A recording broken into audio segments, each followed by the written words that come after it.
teams across the legacy division, which is a good portion of central and northern New Jersey.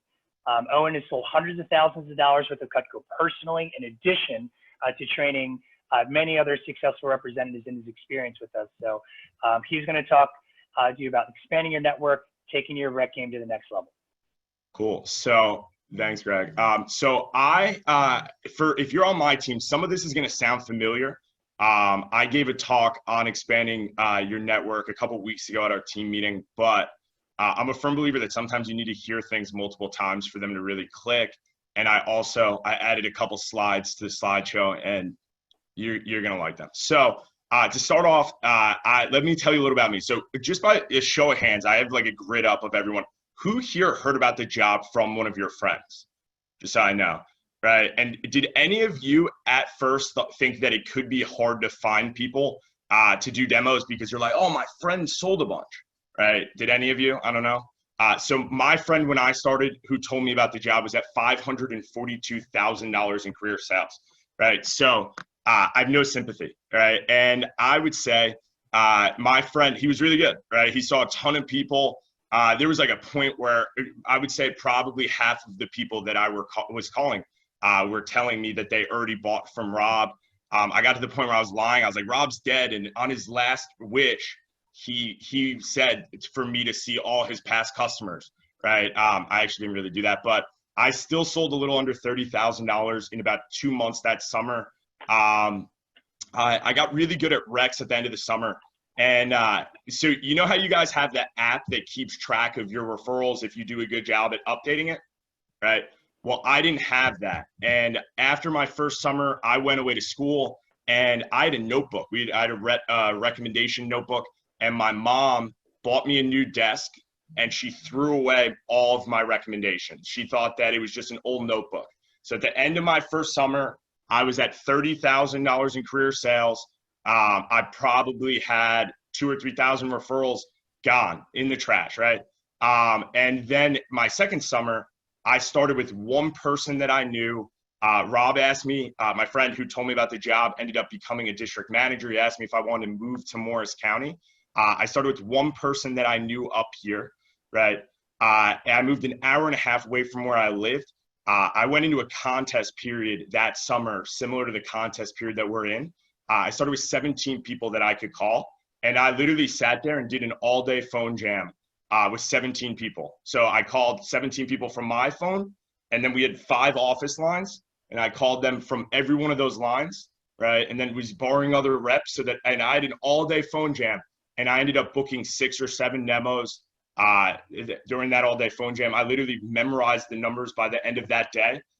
Went out that next day, did 4 demos, got like 40 new leads, went back on the phone. I ended up in those 17 days, I started with 17 people, and I ended up selling $17,000 and finishing that push period with over 400 people to call. And I would say the goal for my talk is to give you a couple points that will hopefully, at the minimum, help you get at least a couple more referrals for every demo that you do, and hopefully will also, for a large of you, will help you feel confident in averaging over 10 referrals per demo.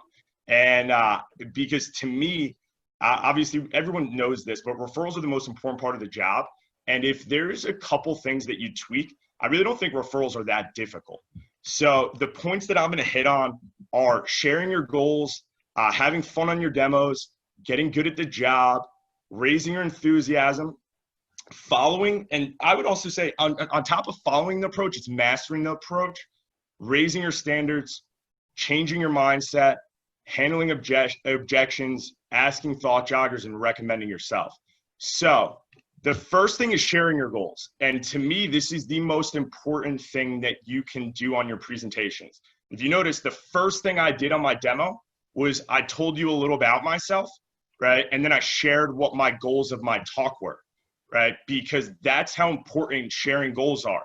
And one thing that I want you to take note of is people appreciate and enjoy helping other people hit their goals, right?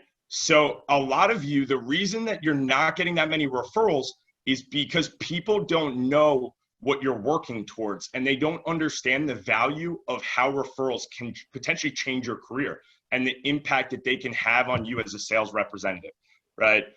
So if they don't know what you're doing and what you're working towards and the bigger picture, they look at it from the perspective of they're just giving you their friends' names so that you could call them and sell them knives, right? So I always say Cutco is not Girl Scout cookies, right? I was saying to my team a couple weeks ago, none of you are cute enough where somebody with no interest whatsoever in knives is like, I'm going to spend $1,000 just because Andrew Colossi is such a cutie, right? That's no, Andrew, I'm sorry. That's not the truth. It is not the truth, right? So people buy for themselves and they refer you for you, right? But if you give them no purpose to refer you, you are never going to get referrals, right? It's just the truth. Yeah. Could somebody potentially try a cutting board because of you? But yeah, at the end of the day, anything that they get from Cutco, they're going to love, but nobody's going to spend hundreds to thousands of dollars just because on something that they have no need for or would not enjoy or use just because you are there. So get that out of your mind and take away that like ego that you might have that is like, oh, they're just buying for me. No, they're buying because the product's awesome and they cook and they're homeowners, right? So the way I share my goals is I let them know who I am, what I'm excited about, and what I'm working towards, right? I always like to say, hey, you know, this is how I heard about the job. I always like to say, at first, I thought it was crazy, right? When my friend Rob told me about the job, I thought I had to get like a trench coat, right? And be like, hey, you want to buy my knives? But fortunately, that is not how it works. And after really like finding out more about the position, I realized it's not just selling knives, right? It's a skill set that is translatable that I'm going to gain from this. It's a scholarship opportunity. It's an opportunity to set myself apart from my peers, to grow myself personally, and potentially help my parents pay for school. And I always explain the scholarship. It's super competitive. It's very hard to win. There's tens of thousands of students that compete for it every year. And only the top 50 in the summer, top 25 in the spring and fall earn a scholarship where basically the company matches between 30 to 50% of what they sell, and depending on what place, a little bit more. And I figured that I owed it to myself just to work super hard and at least give myself the opportunity at taking a shot at winning it, right? But my number one goal is not for you to buy everything in the book, right? Even though obviously I would not stop you if you wanted to. My number one goal is for you to be confident and comfortable enough with me where you want to recommend me to everyone you know, right? Where you want me to sit down with your friends because you had that great of a time, right? So sharing your goals, right? And when you share your goals, connect them to referrals. So the second part is having fun, right? It's building a relationship, right? So if you sit down with your customer and they have fun, they will refer you to their friends because they're going to be like, oh, I enjoyed myself. My friends will enjoy themselves. Why would I not refer this individual to them, right? So I would say during every demo and before every demo, you should be asking yourself, am I having fun? Are they having fun? What can I do to get them more involved, to create more energy, to engage my customer, right? How can it, you evolve, as you develop your skill set as a representative, you're going to learn to focus on things like voice inflection, right? The speed at which you speak, right? Your tonality, getting your customer involved, engaging them, right? So look at things from the outside perspective and ask yourself constantly, what is the environment that I'm creating? How am I making my customer feel, right? Because if your customer has fun and they enjoy themselves, there's really like no reason that they would not want to refer you to their friends, right? I'm going to tell you straight up, some of you are boring as shit. I've listened to your recordings. You're boring, right? How can you be more fun? If you're having fun and your customer's having fun, that to me is one of the first and most important steps, right? The next thing is getting good at the job, right? So it's taking ownership and pride in your results and focus on constantly improving and raising your averages. Do you know what your averages are? Do you know how many referrals you average, right? Do you know how many calls it takes you to book a demo? Do you know what your average order is? Do you know what your closing percentage is, right? If you wanted to be a professional, you would probably know your numbers and you would take pride in your results, right? So to me, referrals are a true gauge for the strength of your presentation. So my biggest sale ever was a little over 5,000 CPO. And the reality is I got stuck in traffic. I was super late. I got there and the woman bought in like 15 or 20 minutes. And she bought not because of me. She would have bought the same amount from the website. She actually reached out to my aunt and was like, hey, I heard your nephew sells Cutco. We just finished remodeling our kitchen. Do you think that he could call me up to do a presentation? Right? So there are certain people that will buy a large amount from you just because they need the product. But I got over 100 referrals 11 different times. So 11 different customers gave me over 100 referrals, right? The most I ever got on a demo was 243. Nobody accidentally or would have just done that. And that's an awesome feeling when you leave a presentation and you are like, I just connected with that customer on a level that no one else could have.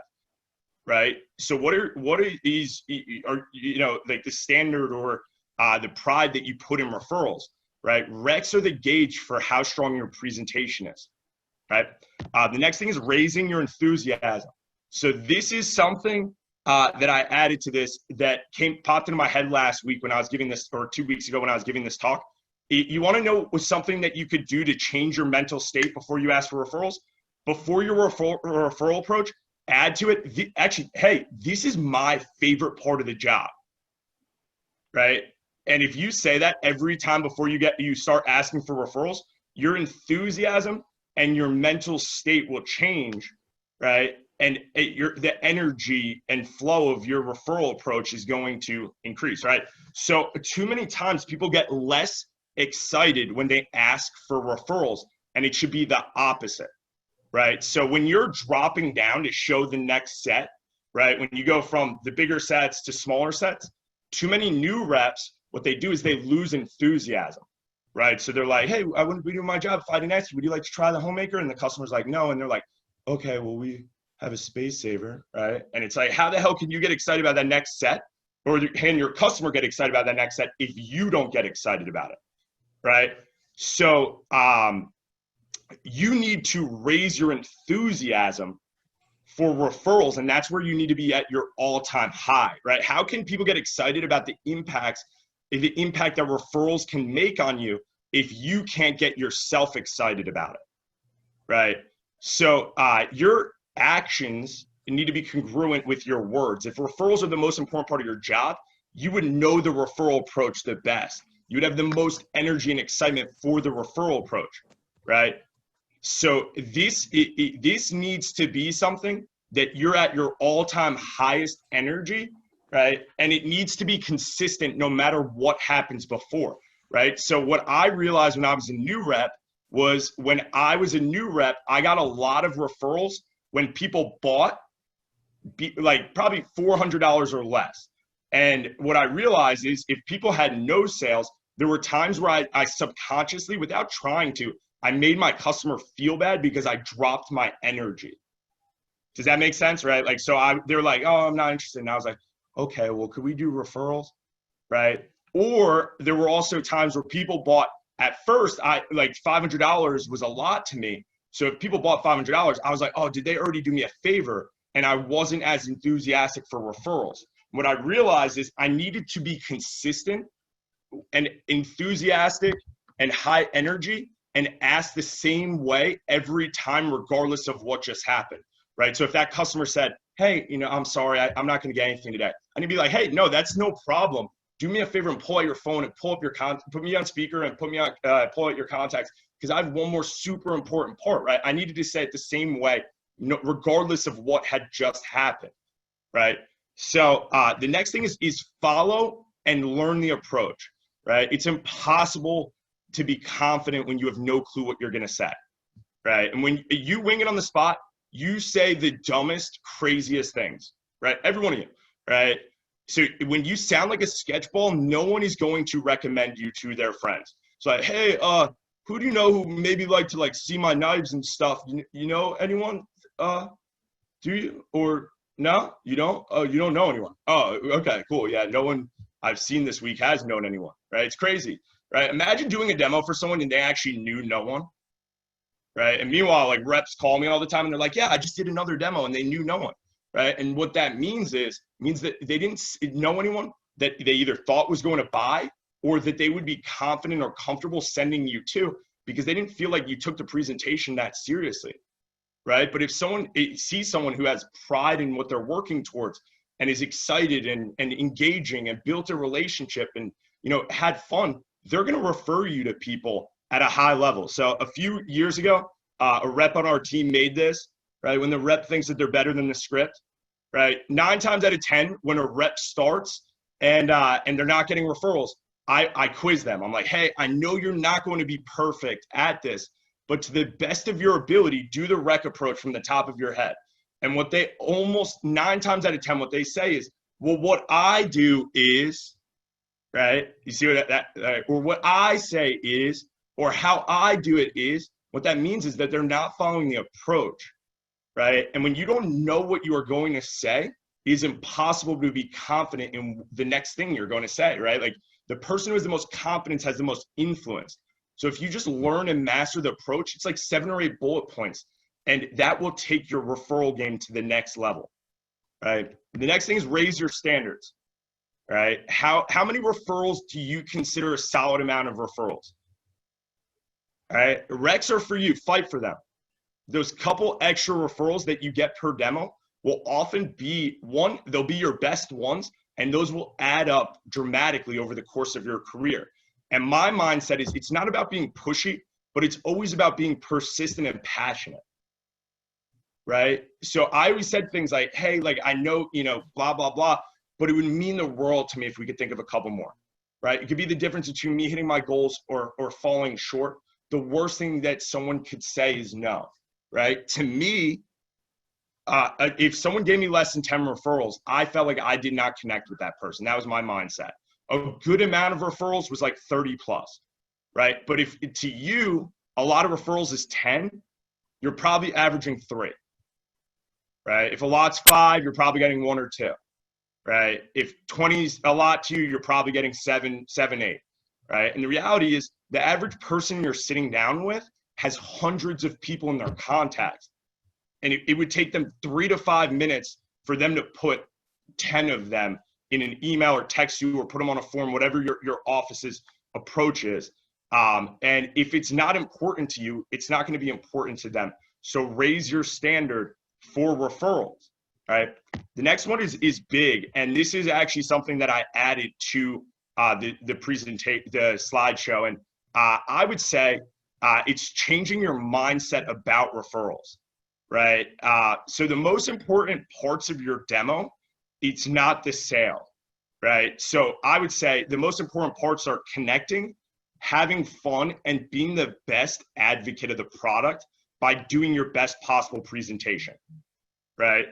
So when you switch your mindset to 2 things. So the first thing is you should switch it so that your focus is not the sale. Your focuses are 1, connecting, 2, having fun, and 3, like doing your best for every presentation that you complete to make that the best presentation you've ever done. The sales and recs will flow at a high level, right? So focus on the things that are going to like create that connection and that relationship where your customers want to refer you, and just doing the presentation to the best of your ability, and the results come after, right? So your mindset should be, why would these people not refer me? I'm the highlight of their day, right? Like, how can you be the highlight of every one of your customers' day, right? How can you have such a meaningful conversation with each person that you sit down with and make the presentation so fun that they want you to sit down with their friends, right? So don't simply want to be referred or say like, oh, I don't know if people are going to refer me. Be so authentic, fun, and build such a genuine relationship that they genuinely want you to see their friends, right? Be so good at your job that they thank you for making their day better, right? So I was looking through my old emails. I found a few of them, right? So, hey all, just want to give you a heads up. I gave your names to a nice young man who's selling Cutco knives here in Mountain Lakes to earn credits for school. He was very entertaining and there's no obligation to buy. He gets paid and earns credits based on the number of presentations he does. My dad sold Cutco when he was in college. The knives we have are 48 years old, and they're as good today as they were in the 60s. Anyway, I have a soft spot for any college co-ed that's willing to sell the product. Just giving you guys a heads up. Thanks, Laura. Right. This next one. So I didn't even think about this one until I added to the slideshow. So what I will tell you is being cute is not going to help you with the sale, but it could help you with referrals, right? So this funny story behind this is this one woman's list, everyone on the list was sitting down with me. And I asked, I'm like, hey, what did Gina say to everyone? And the woman forwarded me it, right? So this was Karen sent me Gina's email. Hi, friends. Forgive me in advance for passing along your name to Owen, who was at my house with the Cutco pitch yesterday. He's actually kind of cute, all 21 years old, getting kickbacks for college, and will make it brief if encouraged. He's looking more for referrals than purchases, though I did buy a set of my favorites for an upcoming wedding gift. I promise to get everyone over here for a glass of wine to make up for this. Hope you're having a good summer, Gina. Right? So if you notice that my customer said he's looking more for referrals than he is purchases. And as a rep, my average order was $976. I closed on 9 out of 10 demos, right? My biggest day ever was about $14,000 that I sold in a day. But I was focused on referrals and relationships and just doing the right things, right? This one. So this woman, Nicole, she emailed me later. Hello, thanks again for coming today, right? She actually had texted me earlier that day thanking me. She thanked me again. Hope all went well with Jody this afternoon. I almost put another lady on the list, but did not. I ran into her this afternoon, and she said I lost my favorite Cutco knife in our last move, and I want to order them again. She loves the serrated utility knife that you kept telling me were awesome. Best of luck, Nicole Smith, right? Where when you get good at the job, people will genuinely thank you and appreciate you for coming over. And then you'll start getting more referrals after, right? And then handling objections. So one thing I'm going to teach you, I teach my reps this in training, is you can always make your manager the bad guy, right? So my rule for my reps is if it makes you more money or more successful, you could and should throw your manager under the bus, right? So what I mean by that is anytime your customer wants to do something that you know isn't going to benefit you, or isn't going to serve you or create success for you, and you don't want to be like pushy, right? Or like feel bad trying to handle the objection, you can make your manager the bad guy, right? So I'm going to give you an example, right? So I say this in training, right? When I started in 2011, I had all of these customers, amazing people that were like, oh, and I'm going to get you so many referrals, right? You're going to need, like a new notebook for these referrals. You better call up Microsoft and see if you could get more spreadsheet space, right? You're going to get all these referrals. I can't get you them today though. I'm going to call you back next week. You're going to get all these referrals, right? And I'm like excited. I'm doing a happy dance. I'm like, I'm about to get so many referrals. And I started in 2011 and where are these referrals, right? I still do not have any of these referrals. People are going to hurt you, right? I've been hurt and I don't want any of you to get hurt. So what you're going to do in that situation is you're going to be like, hey, Aunt Susie, I totally get that. I appreciate you. Appreciate you for taking the time to sit down with me. I know you're going to get me tons of referrals, but my manager's a real jerk. And if I leave this presentation with no referrals, he or she is going to beat me with a phone book, right? So how about this? How about you just give me a couple while we're on the phone and you could send me more later. Who do you know that's super nice? Right? You see what I did there? So you weren't the bad guy, your manager was, right? So you can always use us as a way to get more referrals, right? And every time you handle an objection, the question that you should ask after that is, who do you know that's super nice, right? Because that's low-hanging fruit. It's easy for them to think of that person. They're like, oh, Susie's super nice. He could sit down with Susie, right? And once you get them going, it is way easier to keep them going, right? There's really, for referrals, there's 3 main objections. I want to think about it, which to me is like, okay, cool, let's think about it real quick. You could always think about it more, but my manager's a real jerk. And if I leave without any referrals, he or she's going to beat me with the phone book. So can we at least get a few down on paper? And you could always send me more later. Who do you know that's super nice, right? I don't know anyone, right? What that person is saying is that they don't know anyone who they think would buy, right? So I always like to do, what I like to do in that scenario is I like to tell a story, right? I like to tell a story. You could use mine, right? So my best demo ever, the woman bought nothing, but she recommended me to 243 people.